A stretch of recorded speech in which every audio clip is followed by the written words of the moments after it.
The Mafia boss was rejected on a Christmas blind date until a little boy with a teddy bear whispered, "Can you abduct me and be my new dad?" If this story's got you hooked, make sure to hit that subscribe button and tell me in the comments where you're watching from, because tomorrow I've got another story coming your way that's just as thrilling, maybe even better. You definitely don't want to miss it. Snow swirled violently against the glass of the high-rise windows, muting the chaotic city noise of a darker, grittier Christmas Eve. Strings of ivy and velvet ribbons draped over the mahogany fixtures of the Gilded Stag, and the air smelled of roasted pine and expensive bourbon. Inside, the atmosphere hummed with an exclusionary kind of joy. The restaurant was at capacity. Wealthy families carved into prime rib at the banquettes, and lovers exchanged velvet boxes in the soft, flickering glow of the chandeliers. Daniel K. Borden stood just inside the foyer before moving to the center of the warmth. He sat like a stone statue, unconsciously adjusting the cuffs of his suit to hide the ink on his wrists. The sharp, black lines of the tattoos on his neck, however, were impossible to conceal. He wore a tailored suit that cost more than most people's cars, yet he looked like a wolf squeezed into sheep's clothing. His dark hair was slicked back severely, and a flicker of hesitation, rare for a man who ran the city's underworld, shadowed his eyes as he waited at table 9. It was his first attempt at a legitimate date in 5 years. His consigliere Marco had been relentless. "You have the money, boss. You have the power. But you go home to an empty penthouse. Just meet her S.O." He had said yes. For a while, he sat in silence, trying to ignore the way nearby patrons glanced at him and quickly looked away. The table was set for romance: crisp white linen, heavy silverware, and a single candle burning in a crystal votive. Daniel checked his Rolex once, then straightened the napkin on his lap. He was 15 minutes early. Betty H. Wall was 10 minutes late. When she arrived, she was wearing an emerald green dress that should have been festive, but on her, it looked like armor. She didn't drink the water the waiter poured. She didn't look at the menu. She just looked at his neck. The silence stretched, then snapped. Betty let out a sharp, audible breath of disdain. Her eyes swept over his hardened face, the scar on his jaw, and the dangerous aura he couldn't simply turn off. "So?" Daniel asked, his voice a low rumble. "You're Marco's friend?" Betty stood up abruptly, smoothing her green dress with trembling hands. "I'm leaving," she cut in. "Look, I'll be honest. I came because I thought you were reformed, but I can see exactly what you are. I'm looking for a husband, Mr. Borden, not a prison sentence waiting to happen." Betty didn't offer an apology, nor a goodbye. She simply turned on her heel, her emerald dress swishing as she walked away without a backward glance. The rejection hung heavy in the air, sharper than the winter chill outside. Daniel sat frozen for a moment, watching her disappear through the maze of tables and into the snowy night beyond the restaurant's golden glow. He should have expected it. He'd been foolish to think otherwise. Men like him didn't get happy endings. They got power, money, and fear, but never love, never softness, never a woman who looked at them without calculating the nearest exit. The festive noise of the restaurant seemed to swell around him.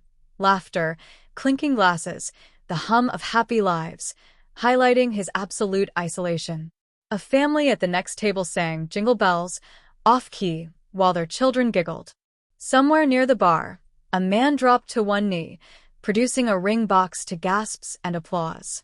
The world spun on, indifferent to the man in the tailored suit whose date had lasted less than 5 minutes. Daniel lifted the glass of whiskey the waiter had poured earlier and drained it in one burning swallow. The liquid scorched his throat, but it was a welcome distraction. He sat there, embodying the monster society saw him as, his hand tightening around the empty glass until his knuckles turned white. The candlelight flickered across his tattooed knuckles, casting shadows that made the ink look alive. This was his life. This was what he'd earned with every choice he'd made, every line he'd crossed. He could own the city, command armies of loyal soldiers, make grown men tremble with a single look, but he couldn't get one woman to sit through dinner with him. He signaled for the check with a sharp gesture, resigned to spending another Christmas Eve in the cold quiet of his empire. The penthouse would be waiting, empty, pristine, and utterly devoid of anything resembling warmth. Just like every other night. Just as Daniel prepared to leave, a shadow fell across the white linen of table 9. He looked up, expecting the waiter with his check and a polite smile that would allow him to escape this humiliation. Instead, standing there was a small boy drowning in an oversized red holiday sweater. He was clutching a worn teddy bear with a missing eye to his chest, holding it like a lifeline. The sweater hung past his knees, the sleeves rolled up multiple times to free his small hands. His dark hair was slightly mussed, and there was a smudge of something, chocolate, maybe on his cheek. The contrast was jarring. The innocent, disheveled child standing before the most dangerous man in the city. Daniel's first instinct was to look around for the boy's parents, for whoever had lost track of their child. But the kid was staring directly at him with an intensity that was unsettling for someone so young. Those eyes weren't filled with the wonder or fear children usually showed him. They held something else entirely, recognition perhaps. Or desperation. Stephen didn't look at Daniel with fear.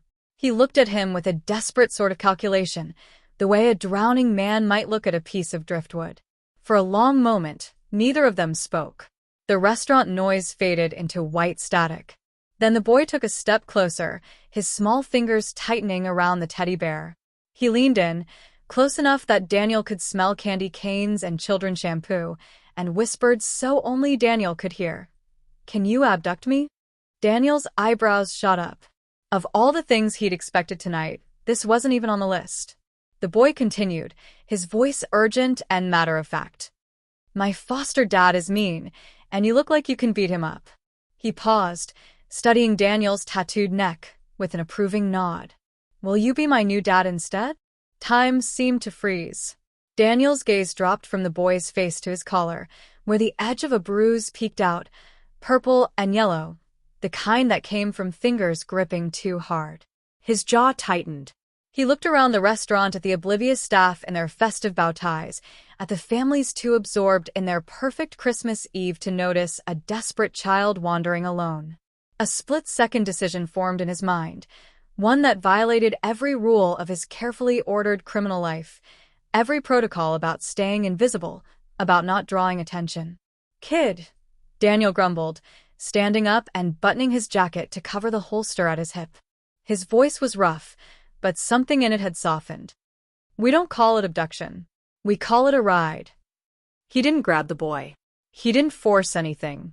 He simply offered his tattooed hand, palm up, an invitation.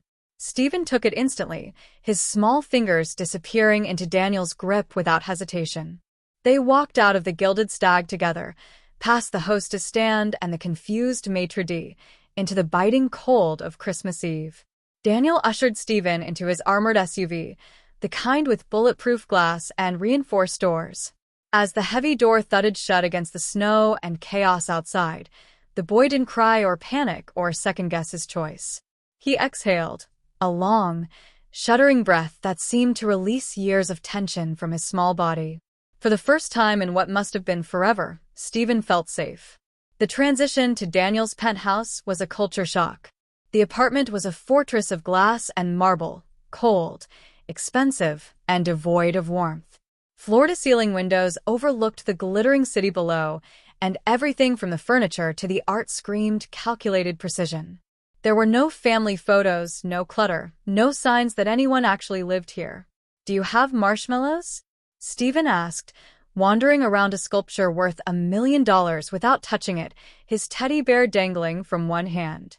"I have espresso," Daniel replied helplessly, opening his pristine kitchen cabinets to reveal protein powder, whiskey, and absolutely nothing a child would eat. The domestic struggle began immediately.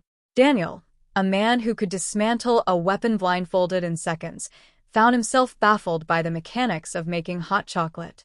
He stared at his phone, Googling instructions while his soldiers, bodyguards named Rocco and Tiny, stood by, confused but oddly charmed by the situation. "Boss, you want me to run out for supplies?" Rocco offered, trying not to smile. By midnight, Tiny was stationed by the window, somehow having been assigned to guard the teddy bear Steven had named Enforcer. The boy slept on a $10,000 Italian leather sofa, finally peaceful, wrapped in Daniel's suit jacket like a blanket. Daniel sat awake nearby in the dimness, methodically cleaning his Glock 19 with practiced hands, the familiar ritual doing nothing to calm his racing thoughts. He glanced at the sleeping child and realized with startling clarity that he had just complicated his life inextricably. Morning brought the harsh light of reality. Daniel hadn't slept. He'd spent the night alternating between watching Steven breathe and researching child protective services on his encrypted laptop. The news on the kitchen TV flashed a missing child, alert with Steven's photo, and Daniel's blood ran cold. Across the city, Betty H. Wall was sipping her morning coffee in her pristine apartment when she saw the screen. Her heart stopped. She recognized the red sweater immediately. That boy had been at the Gilded Stag last night, sitting with his foster family at a nearby table. She realized with a jolt of horror that she had left that child in the restaurant with Daniel Borden, the most dangerous man she'd ever met. Her hand trembled as she reached for her phone, thumb hovering over 911, torn between civic duty and the nagging memory of how strangely calm the boy had looked walking out holding Daniel's hand. Meanwhile, Daniel was on a different kind of call. He wasn't calling hitmen or enforcers or the usual fixers who cleaned up his messes. He was calling high-end defense attorneys, the kind who represented senators and CEOs. "Find a loophole," he barked into the receiver, his voice sharp and unyielding. Steven stirred on the couch behind him, still clutching Enforcer. "I don't care what it costs. I'm not giving him back to that house." 2 nights in, the novelty wore off. Steven woke up screaming, thrashing against a nightmare of his past, his small fists striking out at invisible threats. Daniel rushed into the guest room he'd hastily converted, stripped of his suit jacket and his carefully maintained armor. He sat on the edge of the bed, awkward and stiff, unsure of what to do with his hands. He'd comforted grown men facing death with more confidence than this. But then instinct took over, something primal he didn't know he possessed. He wrapped his large, tattooed arms around the shaking boy, pulling him close against his chest.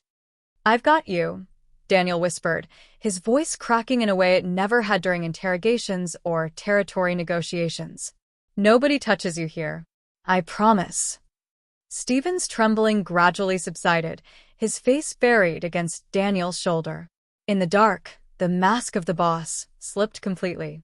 Daniel felt something shift fundamentally inside him, like tectonic plates rearranging. He realized that for all his power, all his control over the city's underworld, he was utterly powerless against the love growing in his chest. He decided then, holding a broken child in the darkness, he would leave the mob life entirely if it meant keeping Steven safe. It all unraveled on Christmas Eve. A rival faction, sensing Daniel was weakened by his new distraction, attacked the building just as the police arrived downstairs, timing that was either cosmic irony or calculated betrayal. Daniel shoved Steven into the panic room, a reinforced steel closet hidden behind a bookshelf. "Stay with Enforcer," he ordered, his eyes fierce but his hand gentle on the boy's shoulder. "Do not open this door for anyone but me. Understand?" Steven nodded, clutching his teddy bear, his trust in Daniel absolute. Daniel moved with lethal precision through his penthouse, neutralizing the attackers who'd made it past Rocco and Tiny downstairs. Years of survival instinct took over: disarm, incapacitate, protect the perimeter. He was a weapon himself, honed by decades in the underworld. But when the police breached the front door, guns drawn and shouting commands, Daniel didn't fire. He didn't reach for the backup piece at his ankle. He simply dropped his weapon, the clatter echoing through the destroyed penthouse. He knelt slowly, placing his tattooed hands behind his head, surrendering his pride and his freedom in one deliberate motion. He chose being a father over being a boss, ensuring no stray bullet would ever go near the boy hiding behind that steel door. Daniel sat in the interrogation room, handcuffed to the table, his wrists already chafed from the metal. He'd been in rooms like this before, but never on this side of desperation. Through the two-way mirror, he could hear Steven screaming for his dad, the word tearing through Daniel's chest like a bullet. The lead detective tossed a file on the table, evidence of the foster father's abuse that Daniel's lawyers had unearthed in 48 hours, hospital records, CPS complaints that had been ignored, testimonies from neighbors. Your boy made quite the case, the detective said. But kidnapping is still a felony, Borden. Daniel said nothing. He'd made his choice. Then the door opened. Betty H. Walls stepped in, still wearing her coat, snowflakes melting on her shoulders. She looked at Daniel, recognition and something like shame crossing her face. Then she looked toward the observation room, where Stephen's cries echoed. I saw them, she told the detective firmly, her voice steady. At the restaurant. The boy asked to go with him. He wasn't taken. He was saved. Her testimony, combined with the evidence Daniel's team had compiled, turned the tide completely. 1 year later, the ink was dry. Daniel walked out of the courthouse, the winter sun glinting off the snow-covered steps. He wasn't wearing the black suit of a mob boss. He wore a soft-wool coat, and the tattoos on his neck were partially covered by a scarf Stephen had picked out, red with little reindeer. He handed the thick envelope to Stephen, who'd grown 2 inches and gained 10 pounds of healthy weight. It's official, Daniel said, a genuine grin breaking his usually stoic face. You're stuck with me. Stephen threw his arms around Daniel's waist, enforcer dangling from one hand. Dad. They returned to the Gilded Stag. Table 9. This time, Daniel wasn't alone. Stephen sat next to him, devouring a bowl of spaghetti with enthusiasm that would have horrified the other diners a year ago.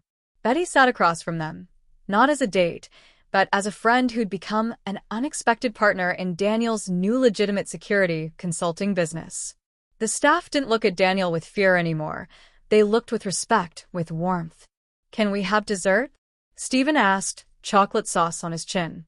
Daniel, the man who used to order hits, nodded at the waiter with a softness that would have shocked his former associates. 3 Sundays. And keep them coming. Thank you for watching this story to the end. If you enjoyed this story, you will surely love the next one. It's as interesting and even more intriguing as can ever imagine. So, do check it out. Click on the image showing on your screen right now to watch the next one.